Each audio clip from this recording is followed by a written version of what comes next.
السلام علیکم۔ ان دنوں میرے دیور کو نئی نئی نوکری ملی تھی، دیگر مراعات کے ساتھ ایک جیپ بھی ملی۔ ایک دن وہ کہیں جا رہا تھا کہ رستے میں ایک لڑکی کو بے بسی کے عالم میں کھڑے دیکھا۔ وہ کئی رکشوں کو رکنے کا اشارہ کر چکی تھی، مگر کسی نے بھی اس لڑکی کو درخور اعتنا نہ جانا۔ اس وقت ٹریفک سست رفتاری سے رواں تھی۔ اختر بھی بہت آہستگی سے جیپ چلا رہا تھا۔ جب لڑکی کے قریب پہنچا تو سوچا کہ کیوں نہ اس رش میں پھنسی ہوئی لڑکی کو لفٹ دے دوں۔ تبھی جیپ روک کر کہا کہ آؤ آپ کو جہاں جانا ہے پہنچا دوں۔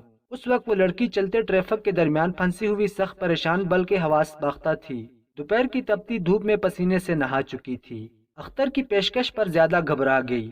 جی نہیں شکریہ، اس نے کہا۔ گھبراؤ نہیں، میں ایک ذمہ دار آفیسر ہوں۔ میری گاڑی پر جو نمبر پلیٹ لگی ہے اس کو دیکھ کر اندازہ کر لو، اس وقت تم کو کوئی سواری نہیں ملے گی۔ لڑکی نے جیپ کا جائزہ لیا اور کچھ تسلی ہو گئی تو وہ جھجکتے ہوئے گاڑی میں بیٹھ گئی۔ دوران سفر باتوں سے پتہ چلا کہ وہ انٹر کی طالبہ ہے۔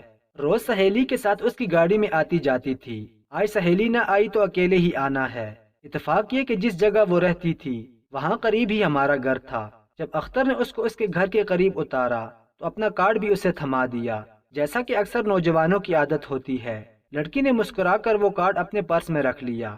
گھر آ کر اختر کو خیال آیا کہ اس نے تو لڑکی کو اپنا کارڈ دے دیا تھا، لیکن اس نے نام تک نہیں بتایا تھا۔ ابھی وہ اسی سوچ میں تھا کہ فون کی گھنٹی بجی۔ فون اختر نے اٹھایا، پوچھا کون؟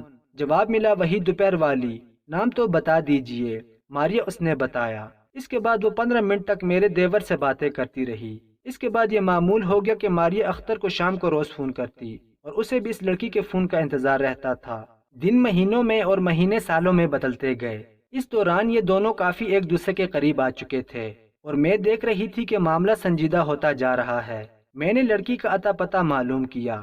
معلوم ہوا کہ وہ اسی کالج میں پڑھتی ہے جہاں میں پروفیسر تھی، کیونکہ وہ آرٹ سیکشن میں تھی اور میں سائنس سیکشن میں پڑھاتی تھی۔ تبھی میری اس سے مدبھیڑ نہیں ہوتی تھی۔ میں نے اختر سے بات کی کہ یہ جو تمہارا فون پر لڑکی سے سلسلہ چل رہا ہے تو یہ اونٹ کس کروٹ بیٹھے گا؟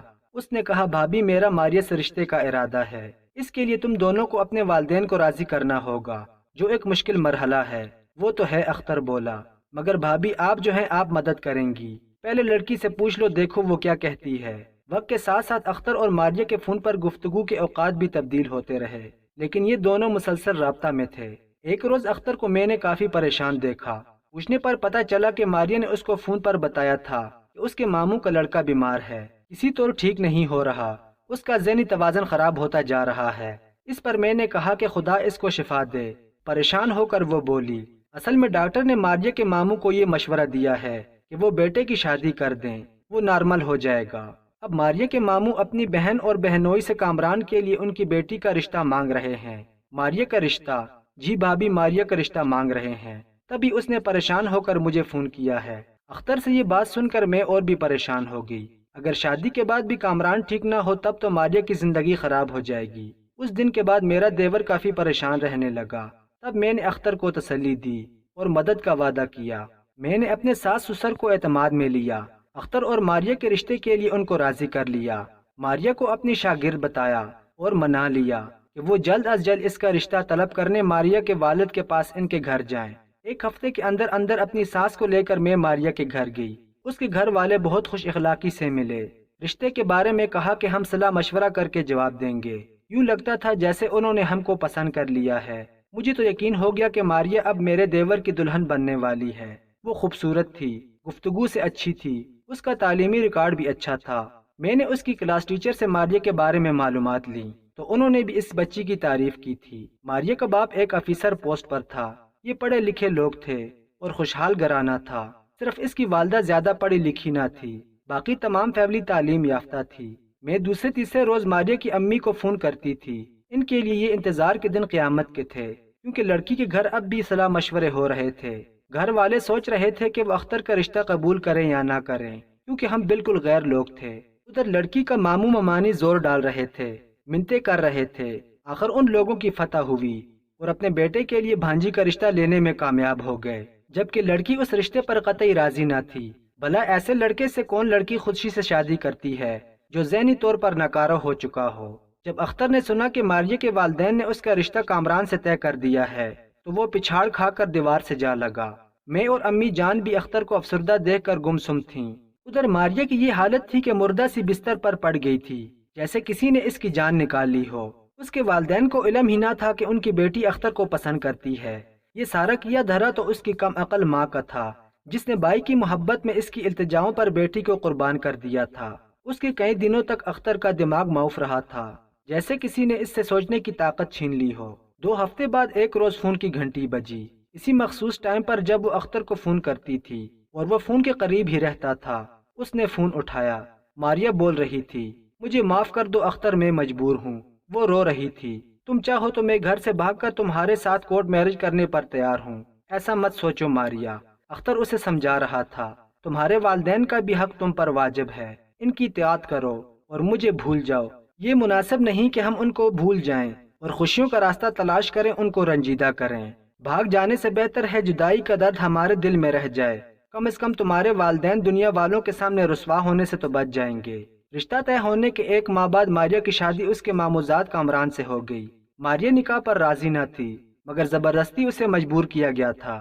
اپنی امی کی خاطر اس کو یہ قربانی دینی پڑی، اور ماں نے بھائی کے لیے بیٹی کی خوشیوں کا خون کر دیا۔